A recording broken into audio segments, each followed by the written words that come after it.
ஆலியாக்கருக்காக அப்போ ஒரு பெரிய கிஃப்ட் வாங்கி கொடுத்துருக்குறாங்க. வாங்க அது என்ன கிஃப்ட்னு பார்க்கலாம் வாங்க. எப்படி நீங்கள் யோசிச்சிருப்பீங்க ஆடு மாடு தான் வாங்கியிருப்பான்னு. நாங்கள் ஆடு தான் வாங்கிக்கிறோமுங்க. யாருமே வீட்டில் இல்லைங்க. நாமெல்லாம் தோட்டத்துக்கு போயிட்டோமுங்க வேலை இருக்குதுன்னு.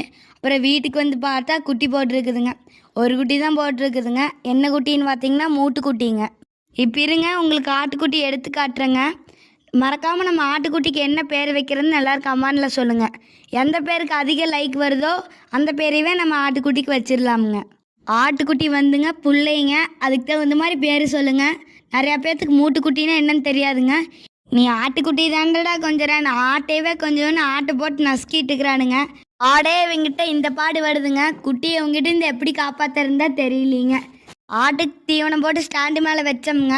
இவன் உள்ளே ஏறி உட்காந்து கூடை தூக்கி மடியில் வச்சு கொண்டுக்கிறானுங்க. லீவ் முடிகிற வரைக்கும் இவனையும் நான் மேய்க்கிட்டுங்களா இல்லை ஆட்டை மேய்க்கிட்டுங்களா? என் பாடு பெரிய வாடுங்க. ஆடு குட்டி வாடுச்சா? என்ன குட்டி? தூக்கி பாத்தியா? உங்ககிட்ட இருந்து குத்தி காப்பாத்துறது எங்களுக்கு பெரிய வேலை. நீ ஆட்டை பார்த்துக்கிறேன்னு கொண்டுக்கிற. எந்திரிடா வெளியே.